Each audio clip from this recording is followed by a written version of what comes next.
Hello everyone, welcome back to my channel Whiteboard Online.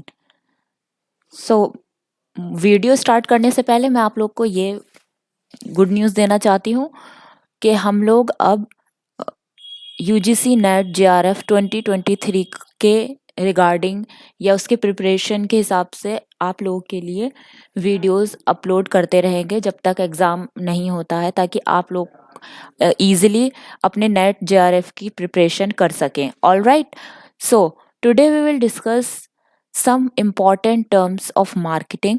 Okay, so marketing आपकी एक unit है, आप लोग को पता ही होगा. तो उसमें कुछ टर्म्स होती हैं जिसमें हम लोग को थोड़ा कन्फ्यूजन रहता है, जो एग्ज़ाम पॉइंट ऑफ व्यू से बहुत इंपॉर्टेंट है. और जो आज मैं टर्म्स लेकर आई हूँ वो प्रीवियस ईयर के पेपर्स में वो पूछी गई है. सो आप वहाँ से क्रॉस चेक भी कर सकते हैं, ठीक है. सो also, before moving ahead in the video, don't forget to subscribe to Whiteboard Online and do hit the like button and share this video among your friends. Okay, let's begin.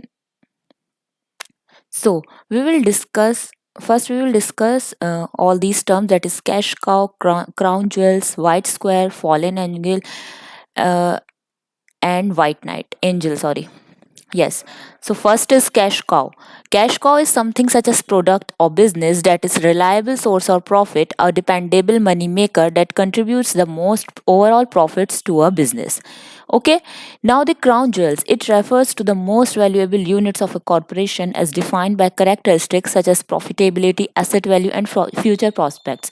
तो cash cow से आप क्या समझे, ये कोई product या business होता है जो कि सोर्स है किसका, प्रॉफिट का, और dependable money maker that contributes the most overall profits to a business. तो बिजनेस का ओवरऑल प्रॉफिट जो होता है वो इसी से आता है. क्राउन ज्वेल्स क्या होता है, it refers to the most valuable units of a corporation as defined by characteristics such as profitability, asset value and future prospects. तो तीन चीज़ आएंगी इसमें, profitability, asset value and future prospects. Let me highlight this so आप लोग को समझ आ जाएगा,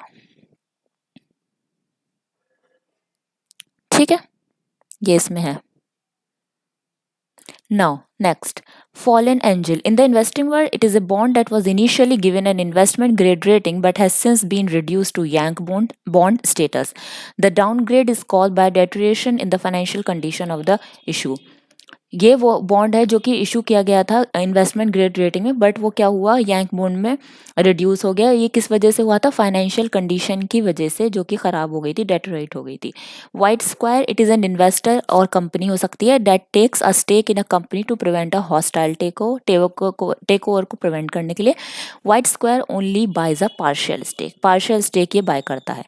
All right, now White Knight. White Knight is a hostile takeover defense whereby a friendly individual or company acquires a corporation at fair consideration. यहाँ पर company acquire कर लेती है फेयर कंसिडरेशन पर when it is on the verge of being taken over by an unfriendly bidder और acquire. ये किस वजह से करती है, ताकि अनफ्रेंडली बिडर जो कोई और टेक ओवर करने के लिए बैठा है उससे बचाने के लिए ये वाइट नाइट आ जाता है. अनफ्रेंडली बिडर को हम ब्लैक नाइट बोलते हैं. All right, I hope these 5 terms is been clear to all of you. If you have any doubts let me know in the comment section. Okay, now let's discuss some other terms. So the first one is consensus ad idem, an agreement between different people or groups about, sorry spelling mistake हो गया, about आएगा, about the exact meaning of a contract that is necessary before the contract is considered to be legally acceptable. ठीक है, ये एक agreement होता है different group of people के जो कि ज़रूरी होता है बिफोर द कॉन्ट्रैक्ट ताकि वो एक्सेप्टेबल हो जाए. क्विड प्रो क्यू मीन्स ये एक लैटिन टर्म है, इसका मतलब क्या होता है, something for something that originated in the Middle Ages in Europe में ये ओरिजिनेट हुआ था. It describes a situation when two parties engage in a mutual agreement to exchange goods और service reciprocally, goods and service को एक्सचेंज करने के लिए, like something for something. Now the second next is quantum meruit. इसका क्या मतलब होता है, the amount one deserves. Okay, या फिर क्या होता है, as much as one has earned, जितना earn करा गया. In most cases it denotes a claim for reasonable sum in respect of service or goods supplied to the defendant. I hope this term is clear. Now the caveat emptor, इसका मतलब होता है let the buyer beware. ठीक है, इसका क्या मतलब है, देखिए buyer must do their own due diligence in determining the quality and value of an item for sale, typically real estate. मतलब buyer को ही देखना पड़ेगा कि आइटम की क्या क्वालिटी है और क्या वो किस वैल्यू पे वो सेल आउट हो रहा है या क्या. Does not allow miss representation. It doesn't reply sorry allow miss representation. So that's all for today. If you like the video, do hit the like button and share this video and subscribe to Whiteboard Online. You can also follow us on Instagram, that is white.boardonline, and you can email us on futurefoundation21 at the gmail.com. Okay.